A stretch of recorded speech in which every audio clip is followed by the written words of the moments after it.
Hi, ഞാൻ Leo market എന്ന YouTube ചാനലിലേക്ക് എല്ലാവർക്കും സ്വാഗതം. ഇന്ന് നമ്മൾ പരിശോധിക്കാൻ പോകുന്നത് വരുന്ന 5-10 കൊല്ലത്തിനുള്ളിൽ തന്നെ മികച്ച നേട്ടം കൈവരിക്കാൻ കെൽപ്പുള്ളൊരു സ്മോൾ ക്യാപ്പ് കമ്പനിയാണ്.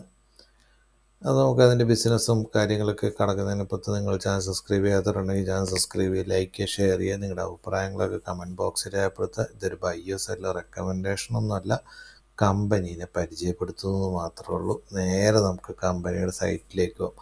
കമ്പനി എന്ന് പറഞ്ഞാൽ ജൂപ്പിറ്റർ വാഗൺസ് എന്നുള്ളതാണ്. അപ്പോൾ ഇതെന്തൊക്കെയാണ് നിർമ്മിക്കുന്നതെന്നുള്ളതൊക്കെ നമുക്ക് പറയാം. അപ്പോൾ ഇതിൻ്റെ ബിസിനസ്സിലേക്ക് കടക്കുന്നതിനപ്പുറത്ത് നമുക്ക് ഇന്ത്യയുടെ ഇപ്പോഴത്തെ ഒരു പൊസിഷൻ ആദ്യം തന്നെ നമുക്ക് മനസ്സിലാക്കണം. അപ്പോൾ ഇന്ത്യയുടെ ഇപ്പോഴത്തെ ഒരു ഇതെന്ന് വെച്ചാൽ ഇന്ത്യ ഒരു വികസിത രാഷ്ട്രമായി മാറിക്കൊണ്ടിരിക്കുകയാണ്. അപ്പോൾ വികസിത രാഷ്ട്രമായിട്ട് മാറിക്കൊണ്ടിരിക്കുമ്പോൾ തന്നെ എന്താണ് അതിൻ്റെ അകത്തൊരു മെച്ചം? ഇന്ത്യയിൽ റെയിൽ വികസിക്കുന്നു, റോഡ് വികസിക്കുന്നു. അതൊക്കെ വികസിക്കുമ്പം പ്രത്യേകിച്ച് റെയിൽവേ സെക്ടർ വികസിക്കുമ്പം അവിടെ കൂടുതൽ വാഗൺസിൻ്റെ ആവശ്യമുണ്ട്. കൂടുതൽ ചരക്ക് ഗതാഗതം കൂടുതൽ നീങ്ങും. അതോടൊപ്പം തന്നെ നമ്മുടെ ആൾക്കാരുടെ ട്രാവലുകൾ കൂടുതൽ വരും. ഇതിനൊക്കെ എന്താ വേണ്ടത്? ട്രെയിനുകളുടെ ഇത് വേണം, അതിൻ്റെ ക്വാളിറ്റി കൂടണം. അതുമായിട്ട് ബന്ധപ്പെട്ട് ഒരുപാട് വികസനം അവിടെ നടക്കാനുണ്ട്. അപ്പോൾ ബിസിനസ് കുറേ കമ്പനികൾ ഇന്ത്യയിലേക്ക് വരുന്നു. അപ്പോൾ ഇന്ത്യയിലേക്ക് വരുമ്പോഴത്തേനും ചരക്ക് ഗതാഗതം കൂടുതലായിട്ട് വരും. അപ്പോൾ കൂടുതലായിട്ട് വരുമ്പം ഇതൊക്കെ നീങ്ങണമെങ്കിൽ അതിന് വേണ്ടത്ര ട്രെയിനുകൾ വേണം. അതുമായിട്ട് ബന്ധപ്പെട്ടുള്ള ബോഗികളും അതുപോലൊക്കെ വേണം. അതുപോലെയുള്ള സാധനങ്ങൾ നിർമ്മിക്കുന്ന ഒരു കമ്പനിയാണിത്. അപ്പോൾ ഇതിൻ്റെ ബിസിനസ് എന്തൊക്കെയാണെന്നൊക്കെ നമുക്ക് നോക്കാം. ആദ്യം തന്നെ വാഗൺസ് നിർമ്മിക്കുന്നത്. അപ്പോൾ അത് പല ടൈപ്പിലുള്ളത് ഇവിടെയുണ്ട്. അപ്പോൾ ഇത് ആണ് ഞാനിപ്പോൾ പറഞ്ഞൊരു കേസ്. അപ്പോൾ ഇന്ത്യയിൽ ഒരുപാട് ബിസിനസ് വരുമ്പോൾ എന്താ സംഭവിക്കുന്നത്? ആ ബിസിനസ്സിലൊക്കെ ഈ ചരക്ക് ഗതാഗതങ്ങൾ എത്രയും വേഗം അങ്ങോട്ടും ഇങ്ങോട്ടും നീക്കണം. അപ്പോൾ ഇതുപോലെയുള്ള വാഗൺസ് പല ടൈപ്പിലുള്ളത് ആവശ്യം വരും. അത് ആവശ്യം വരുമ്പം എന്നാൽ മാത്രമാണ് നമ്മുടെ ആ ഒരു സ്പീഡും കാര്യങ്ങളും ഈസി ആയിട്ട് നടക്കുകയുള്ളൂ. അപ്പോൾ ഇതിന് 2030-35 കാലഘട്ടം വരെ നല്ലൊരു വളർച്ചാ സാധ്യതയുള്ളൊരു ഭയങ്കരമായിട്ടുള്ളൊരു കാലഘട്ടമാണ് നടക്കുന്നത്. അത് കഴിഞ്ഞിട്ടുള്ളതെന്ന് അതുമായിട്ട് ബന്ധപ്പെട്ട് വാഗൺ ആക്സസറീസ് ഉണ്ട്. ഇനി വരാൻ പോണത് ഇവരുടെ അത് പാസഞ്ചർ കോച്ചിൻ്റെ നിർമ്മാണങ്ങൾ അതിൻ്റെ കമ്മിങ് സൂൺ എന്ന് പറഞ്ഞുകൊണ്ട് കാണിച്ചിട്ടുണ്ട്. അപ്പോൾ ഇതിൻ്റെ അകത്ത് എന്താ ഉള്ളത്? ഇതിൻ്റെ അകത്ത് ഇപ്പം നിലവിൽ എല്ലാം ലോക നിലവാരത്തിലേക്ക് ഉയർത്തിക്കൊണ്ടിരിക്കുകയാണ്. അതിനനുസരിച്ചുള്ള പ്രഖ്യാപനങ്ങൾ നമ്മൾ കേട്ട് കഴിഞ്ഞു. അപ്പോൾ ലോക നിലവാരത്തിലേക്ക് ഉയർത്തിക്കൊണ്ടിരിക്കുമ്പം അതിനനുസരിച്ച് നമ്മുടെ ഇപ്പോഴത്തെ പഴയ കാലത്തിൽ നിന്ന് മാറി പുതിയ കാലത്തിലേക്കും അതിൻ്റെ ആ ഒരു തലത്തിലേക്ക് മാറണം. അപ്പോൾ അതനുസരിച്ച് നമ്മുടെ ഇവിടുത്തെ പ്രവർത്തനങ്ങൾക്ക് ഒരുപാട് മെച്ചപ്പെടാനുണ്ട്. അപ്പോൾ ഈ ഒരു മേഖലയിലേക്ക് കിടക്കുമ്പം അതിൻ്റെ അകത്തേക്ക് പുതിയൊരു മികച്ച വരുമാന നേട്ടം കൂടി ഈ ഒരു കമ്പനിയിലേക്ക് എത്തിച്ചേരാനായിട്ട് ഇതുണ്ട്. അപ്പോൾ അതുമായിട്ട് ബന്ധപ്പെട്ട് ഞാൻ എൻ്റെ ഫുൾ ഡീറ്റെയിൽസിലേക്കൊന്നും കിടക്കുന്നില്ല. പിന്നെ നമുക്ക് നോക്കി ഇതിൻ്റെ ഈ വലിയ ലോഡൊക്കെ വഹിക്കുന്ന അതിൻ്റെ ബോഡി ബിൽഡ് ചെയ്യുന്നുണ്ട് കൊമേഴ്ഷ്യൽ വെഹിക്കിളുകളുടെ. പിന്നെ ഏറ്റവും കൂടുതൽ ബെനിഫിറ്റ് കിട്ടുന്ന ഒരു മേഖലയാണ് ഈ കണ്ടെയ്നർ. ഇന്ത്യയിൽ ബിസിനസ് വരുമ്പം കൂടുതൽ എക്സ്പോർട്ടുകൾ ഇവിടുന്ന് വരും. അപ്പോൾ അങ്ങനെ ഒരുപാട് എക്സ്പോർട്ട് പ്ലാൻ ചെയ്യുന്നുണ്ട് ഇന്ത്യ. അപ്പോൾ ഈ ഒരു കണ്ടെയ്നർ മേഖലയും ഒരുപാട് വളർച്ചാ സാധ്യതയുള്ളൊരു മേഖലയാണ്. അപ്പോൾ ഇതിൻ്റെ അകത്തുനിന്ന് ഒരുപാട് ബിസിനസ് നമുക്ക് ഈ ഒരു കമ്പനിക്ക് നമുക്ക് പ്രതീക്ഷിക്കാവുന്ന കമ്പനിയാണ്. അപ്പോൾ വരുന്ന ഒരു 5-10 കൊല്ലം ഈ ഒരു കമ്പനിക്ക് വളരെ ഒരു സുവർണ കാലഘട്ടമായിട്ടാണ് ഫീൽ ചെയ്യുന്നത്. ഇനി നമുക്ക് ഇതിൻ്റെ ഫണ്ടമെൻ്റലായിട്ടുള്ള കാര്യങ്ങളിലേക്ക് കടക്കാം. NSEയിലും BSEയിലും ലിസ്റ്റ് ചെയ്തേക്കുന്ന ഒരു കമ്പനിയാണ്. 16,912 കോടിയുടെ ഒരു സ്മോൾ ക്യാപ്പ് കമ്പനിയാണ്. Current market price 410, 52 week high എന്ന് പറഞ്ഞാൽ 434, 52 വീക്ക് ലോ എന്ന് പറഞ്ഞാൽ 85.2, സ്റ്റോക്കിൻ്റെ PE 62.8, ബുക്ക് വാല്യൂ എന്ന് പറഞ്ഞാൽ 25.9, ഡിവിഡൻഡ് നൽകുന്ന ഒരു കമ്പനിയാണ്. ROC എന്ന് പറഞ്ഞാൽ 24.4, ROE എന്ന് പറഞ്ഞു കഴിഞ്ഞാൽ 16.8, ഫേസ് വാല്യൂ 10 ആണ്. ഇപ്പോൾ ഇതിൻ്റെ എന്തൊക്കെയാണ് ചെയ്യുന്നതെന്നുള്ളതൊക്കെ ഇപ്പോൾ നമ്മൾ അപ്പുറത്ത് കണ്ടൊക്കെ ഇതിൻ്റെ അകത്ത് കാണിക്കുന്നത്. പിന്നെ എൻ്റെ മാക്സിമം ചാർട്ട് പാറ്റേൺ ഒക്കെ നോക്കി കഴിഞ്ഞാൽ ഇവിടുന്ന് നല്ല ഭയങ്കര ഒരു ജമ്പാണ് കണ്ടേക്കണത്. ഈ ഒരു ട്രെൻഡ് 2030-35 കാലഘട്ടം വരെ ഇതുപോലെ തന്നെ തുടരുമെന്നാണ് ഞാൻ വിചാരിക്കുന്നത്.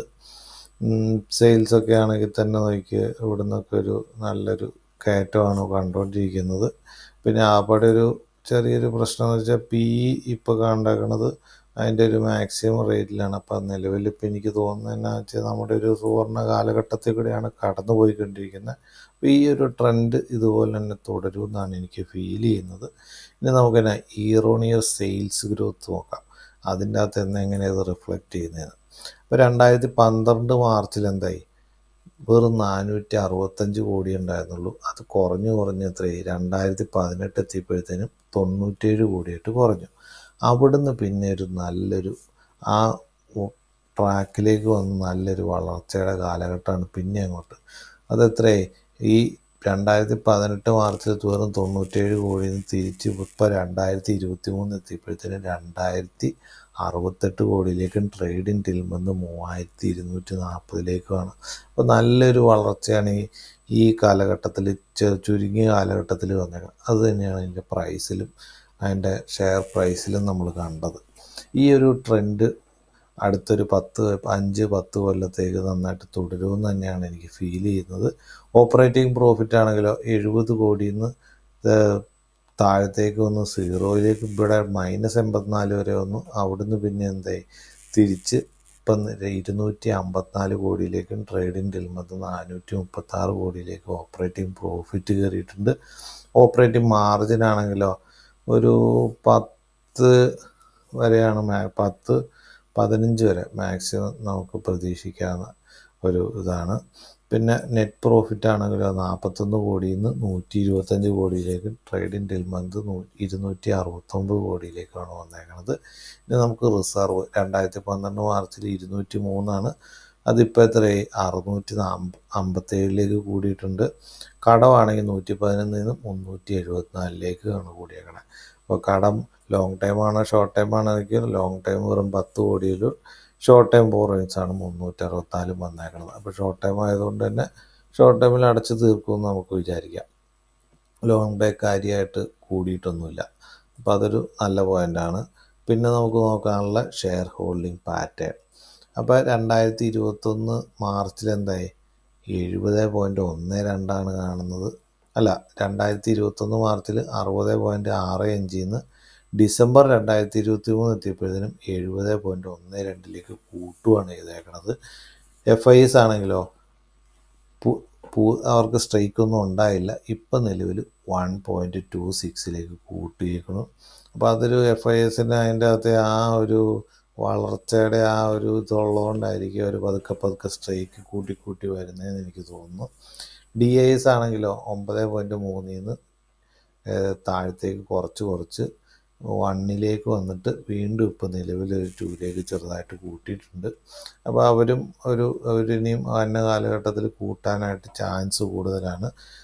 പിന്നെ നോക്കുമ്പോൾ പബ്ലിക്കിൻ്റെ 26.55 കാണുന്നത്. ഇനി നമുക്ക് ഇതിൻ്റെ ഷെയറിൻ്റെ സപ്പോർട്ട് റെസിസ്റ്റൻസുകളൊക്കെ പ്രധാനമായിട്ടുള്ളത് നോക്കാം. അപ്പോൾ ഇത് മന്ത്ലി ചാർട്ട് പാറ്റേൺ. ആ മന്ത്ലി ചാർട്ട് പാറ്റേൺ എടുത്ത് നോക്കിക്കുമ്പോൾ ആദ്യകാലത്തെ ഓൾ ടൈം ഹൈ എന്ന് പറഞ്ഞിരുന്ന ഒരു 143 ഏരിയയിലായിരുന്നു ഓൾ ടൈം ഹൈ ആയിട്ട്. അതും ആദ്യത്തെ ലിസ്റ്റ് ചെയ്ത മാസത്തിൽ തന്നെയാണ് ഈ ഒരു ഹൈ വന്നേക്കണം. അത് കഴിഞ്ഞിട്ട് വലിയൊരു കറക്ഷൻ വന്നേക്കണം. ആ കറക്ഷനിൽ നിന്ന് കഴിഞ്ഞിട്ടൊരു നീണ്ട കൺസോൾട്ടേഷന് ശേഷമാണ് ഇവിടുന്ന് മറികടക്കാൻ പറ്റിയത്. അപ്പോൾ ഈ മറികടന്ന് കഴിഞ്ഞപ്പോഴത്തേനും പിന്നെ അതിൻ്റെ ഒരു സുവർണ്ണ കാലഘട്ടമാണ് വന്നേക്കുന്നത്. നല്ലൊരു ജമ്പ് നടത്തി ഇപ്പം നിലവിൽ ഒരു ഓൾ ടൈം ഹൈ ഏരിയയുടെ അടുത്ത് തന്നെയാണ് നിൽക്കുന്നത്. അപ്പോൾ ഇവിടുന്ന് നമ്മളൊരു പ്രോഫിറ്റ് ബുക്കിംഗ് വരുവാണെങ്കിൽ, ഇപ്പം നമുക്ക് തന്നെ ഇനി നടക്കുന്ന പ്രധാന ഇവൻ്റ് തന്നെ തിരഞ്ഞെടുപ്പാണ്. അപ്പോൾ തിരഞ്ഞെടുപ്പിലൊക്കെ ഒരു പ്രോഫിറ്റ് ബുക്കിംഗ് നമുക്ക് എക്സ്പെക്റ്റ് ചെയ്യണം. അപ്പോൾ ഏതെങ്കിലും കാരണവശാൽ പ്രോഫിറ്റ് ബുക്കിംഗ് വരുവാണെങ്കിൽ 360, 12 എന്ന് പറഞ്ഞ ഈ ഏരിയ തന്നെയായിരിക്കും ആദ്യത്തെ ഒരു നല്ല സപ്പോർട്ട്. ഇതിൻ്റെ താഴത്തേക്ക് പോയി കഴിഞ്ഞാൽ 267 ആയിരിക്കും സപ്പോർട്ട് കാണുന്നത്. അപ്പോൾ നമുക്ക് ഈ ഒരു 312 കറക്റ്റ് ചെയ്യുമെന്ന് എനിക്ക് തോന്നുന്നില്ല. കറക്റ്റ് ചെയ്യുകയാണെങ്കിൽ ഇതിൻ്റെ താഴത്തെ ലെവലുകൾ പിന്നെ നമുക്ക് നോക്കേണ്ടി വരും. അപ്പം നമ്മൾ പിന്നെ ഇതുപോലെ ഓൾ ടൈം ഹൈയിലത്തൊക്കെ എത്തിയിരിക്കുമ്പോൾ നമ്മൾ ഇതുപോലെ സ്റ്റോക്ക് പ്രിഫർ ചെയ്യുമ്പോൾ നിക്ഷേപിക്കേണ്ട തുകയുടെ ഒരു പോർഷനെ നിക്ഷേപിക്കാവുള്ളൂ എന്നും കൂടി ഈ കൂട്ടത്തിൽ ഞാൻ ഓർമ്മിപ്പിക്കുന്നു.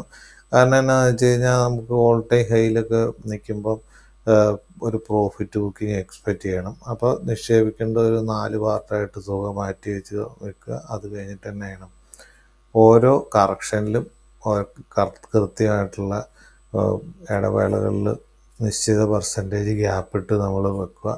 അപ്പോൾ എന്നാ വെച്ചാൽ അത് കൂടാണ്ട് തന്നെയാണ് നമുക്ക് കുഴപ്പമില്ലാത്തൊരു സ്റ്റോപ്പ് ലോസ് നമ്മുടെ മനസ്സിലുണ്ടായിരിക്കണം എന്നുള്ളതാണ് എനിക്ക് പറയാനുള്ളത്.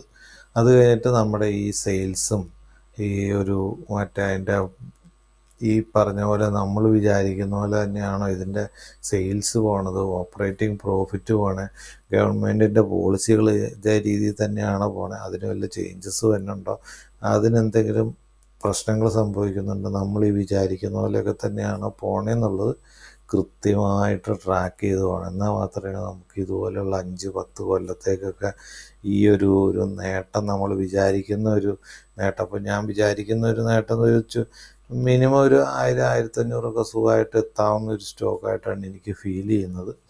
ഒരു സിമ്പിളായിട്ട് എത്താവുന്ന ഒരു മേഖലയാണ്. അപ്പോഴത്തേനും ഒരു 5-10 കൊല്ലത്തിലേക്ക് ഉള്ളിൽ എത്തുമെന്നാണ് ഞാൻ വിചാരിക്കുന്നത്. അപ്പോൾ ഇപ്പോഴത്തെ ഒരു ട്രെൻഡ് വെച്ച് നോക്കുകയാണെങ്കിൽ നല്ല ഈസി ആയിട്ട് നേടാവുന്ന ഒരു ടാർഗറ്റായിട്ട് എനിക്ക് തോന്നുന്നു.